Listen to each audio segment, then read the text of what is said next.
The Assembly will now hear an address by His Excellency Philip Isidore Mpango, Vice President of the United Republic of Tanzania. I request protocol to escort His Excellency and invite him to address the Assembly.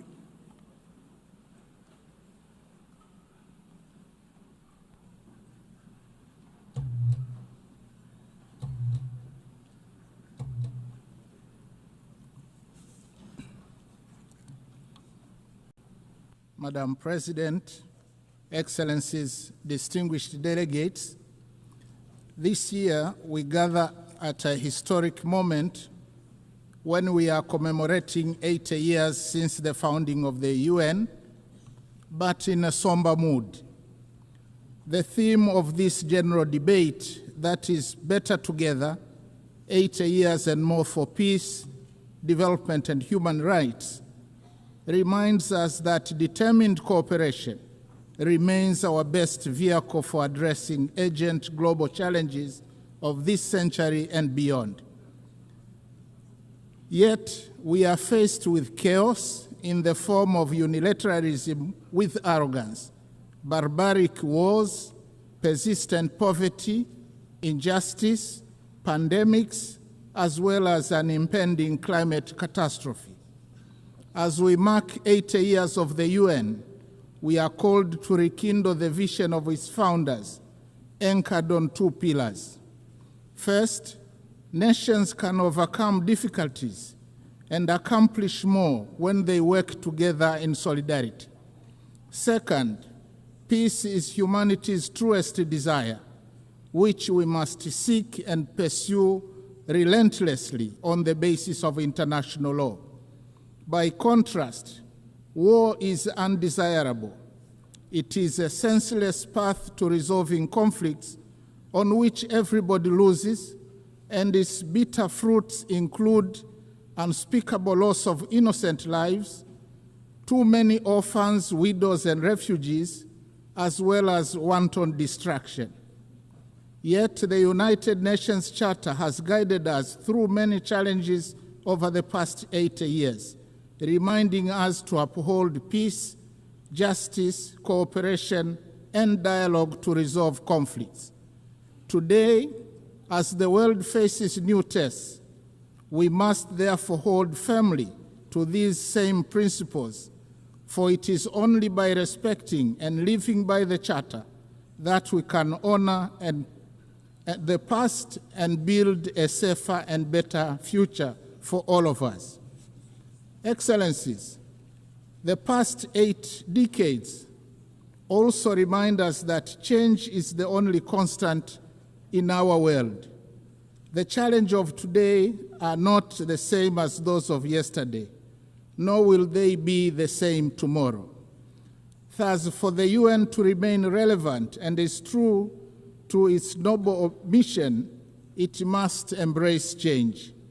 Tanzania welcomes the UN 80 Reform Initiative unveiled in March this year, which seeks to enhance efficiency across the UN system and strengthening effectiveness.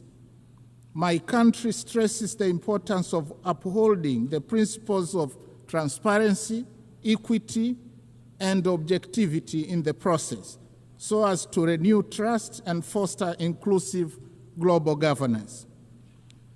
We thank the Secretary General for engaging member states in this endeavor.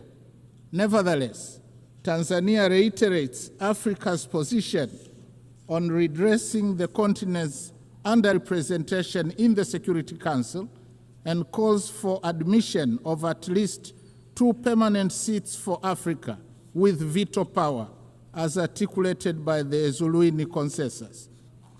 Tanzania also joined other countries of the Global South in demanding urgent and comprehensive reform of the global financial system. While we support the outcomes of the 4th International Conference on Financing for Development held in Seville, Spain this year, we renew the call for scaling up long-term concessional financing, revising sovereign credit rating frameworks, and rethinking debt sustainability assessments in order to unlock capital for investment in infrastructure, education, health, and climate adaptation. We reiterate our demand for increased voice and representation of Africa in the governance structures of the IMF and the World Bank. These noble demands have gone unheeded for a very long time and must be addressed now. Excellencies, SDGs remain our common plan for a better world. Yet, with only 5 years left before 2030, it has been established that over 80% of the targets are off track, with progress on more than half of the goals being weak and insufficient. The big elephant in the room, suffocating progress, is an estimated financing gap of $4 trillion per annum. Nevertheless, Tanzania remains committed and has made strides in implementing the 2030 agenda, with overall performance estimated at 60%. Examples include SDG 3, where maternal mortality declined from 750 deaths per 1,000 live births in 2000 to 104 in 2022. For SDG 6, access to clean and safe water increased in both rural and urban areas from 32 and 55% in 2000 to 79.9 and 94% respectively by 2024. On affordable clean energy, SDG 7, the number of villages connected to electricity increased from 8,587 in 2000 to 12,318 in 2024. Only 15 villages remain without electricity. However, significant challenges remain, especially on environmental sustainability, that is SDGs 13, 14, and 15. Going forward, we urge the international community to strengthen collective response to climate change, seizing the opportunity presented by COP30 in Belém, Brazil, prioritizing delivery on the pledges for climate action, including capitalization of the Loss and Damage Fund. We call for increased long-term concessional financing, technology transfer, and fairer trade terms to complement our zeal in domestic revenue mobilization, reversing capital flight, and pursuit of win-win partnerships in the exploitation of our natural resources. I am glad to inform the Assembly that in June 2025, we launched the Tanzania Vision 2050 that articulates our long-term development aspirations and dovetails quite well with the SDGs agenda. Excellencies, peace is not a bonus. It is a prerequisite for socio-economic development. We must therefore seek and pursue peace tirelessly.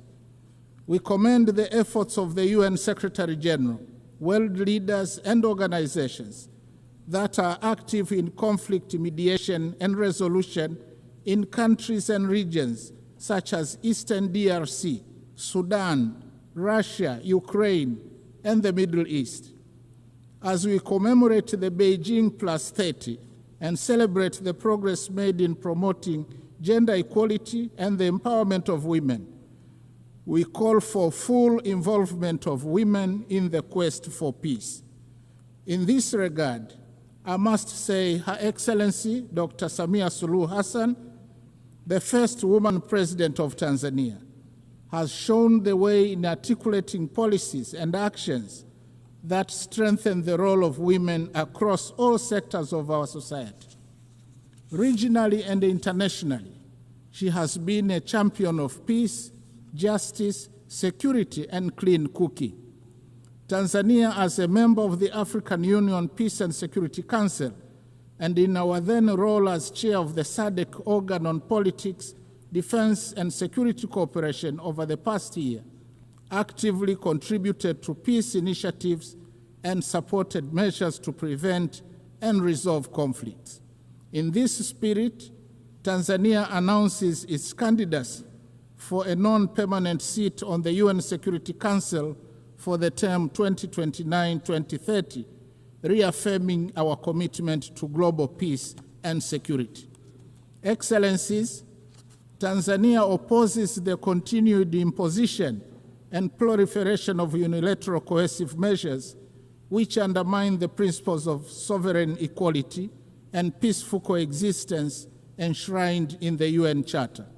Such measures, often applied without mandate of the Security Council, represent a form of economic aggression that disproportionately harms innocent civilians by depriving them of essential needs such as food, medicines, and capital goods. In this context, Tanzania reiterates its principled solidarity with nations, including Zimbabwe and Cuba, and the peoples who continue to endure the adverse effects of the long-standing economic embargo and sanctions. We stress that these embargoes and sanctions contravene international law. Similarly, Tanzania stands in solidarity with the people of Palestine and Sahrawi, who continue to be denied the fundamental rights of freedom, sovereignty, and self-determination. Tanzania also strongly condemns all forms of terrorism carried out within or across national borders. Madam President, Excellencies, and distinguished delegates, in his last speech to the United Nations General Assembly prior to retirement in 1985, Mwalimu Julius Nyerere, the founding president of my country, articulated the principle that, and I quote, "To be silent when we see danger, to refrain from attacking policies which are seen as contrary to the interests of peace and justice, to do these things would be to surrender our freedom and our dignity. That we shall never do." End of quote. Following the same principle, Tanzania considers unilateralism and misuse of military might, as well as shameful incapacity of the international community and global powers to bring an end to bloodshed and horrific wars raging in many places around the world, to be unacceptable. Similarly, Tanzania condemns the resurging use of the law of the jungle as a means of resolving conflicts, as well as committing atrocities that cast shame on the whole of humanity, particularly extreme violence against children, women, the sick, and the elderly in conflict situations, as well as imperial attitudes, including that of regarding Africa as a free mine to be exploited and ample land to be plundered. The hypocrisy and scandal of international companies, some of which are state-sponsored, to continue to prosper from the exploitation of Africa's natural wealth while causing or supporting conflicts, should be brought to an end now. Instead, Africa needs win-win partnerships in the exploitation of our natural wealth. Tanzania also reminds the international community that increased military spending on research and manufacture of weapons for money is tragic and morally wrong. It obstructs the quest for peace in the world and takes away an enormous amount of resources that could have been used to propel sustainable development and prosperity for all humanity. I thank you.